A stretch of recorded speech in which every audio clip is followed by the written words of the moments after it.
Tadi Kasus karyawan hantu. Amis. Tadi lo bilang itu. Apa? Sebelum kita mulai, lo ngomong di Growin lo ada yang curhat soal perusahaannya. Iya. Apa tadi lo cerita gimana? Iya, jadi dia punya nenek, punya hotel. Neneknya punya hotel. Ya, neneknya meninggal, turunin ke papanya. Neneknya meninggal, hotelnya diturunin ke papanya. Ya, papanya nggak bisa handle. Terus dia yang pegang nih. Terus papanya ada pasangan baru. Istri baru. Nikah lagi. Udah, maksudnya yang lama nggak tahu kenapa dia nggak cerita detail. Dia cuma bilang ada pasangan baru, nikah baru. Terus di dalam hotel yang dia jalanin ini, di micromanage sama papanya. Yang tadinya dia tuh udah handle. Kan tadi papanya kasih dia kan. Ya. Dia handle udah jalan nih, profitable, dia taruh sistem segala macam. Terus si papanya setelah nikah ini tuh lumayan micromanage dia. Sama si istrinya juga ikut masuk. Kok tiba-tiba udah dilepas dia masuk lagi? Nah, mungkin karena lihat ada duitnya kan, manusia gitu biasa. Wow. Iya, biasa ada duit orang baru gerak gitu. Bisnis partner kan juga gitu kan. Ada duit baru sifat aslinya kelihatan. Nah, dia tuh nanya seharusnya dia gimana nih harus dia lakukan. Kalau dia di dalam dia jadi ekor, dia dipegang sama papanya.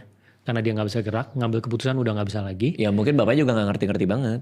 Nah ya mungkin. Kan dia yang ngegedein. Nah kalau dia keluar dia juga bimbang. Apakah dia meninggalkan ini yang nantinya kan dia juga nih yang lanjutin gitu sih. Ada faktor istrinya cawe-cawe nggak? Ini gue mau gosip aja sih. Wah gak tahu sih. Dia sih ceritanya sih gak sampai sedetil itu. Pokoknya ceritanya ya gambarannya adalah dia nih harus ngapain nih sekarang kira-kira. Gitu. Menurut lo dia harus ngapain? Kalau dari gue. Menurut gue karena dia udah paham cara jalanin hotel ya. Dia kerja di luar.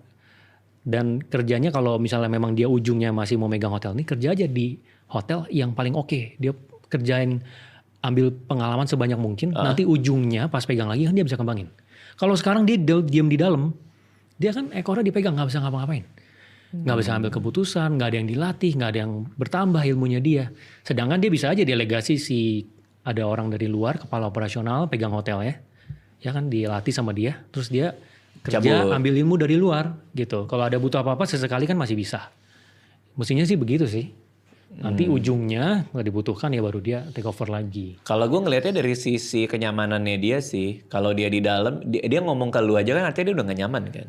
Iya. Nah maksud gue, ya lu ngapain kerja gak nyaman ya gak sih? Iya. Kalau misalnya lu udah ngerasa bahwa ini gak worth it, ini kok gue jadi gak nyaman karena bokap gue megangin ekor gue. Iya. Ya mau gak mau cabut aja kan.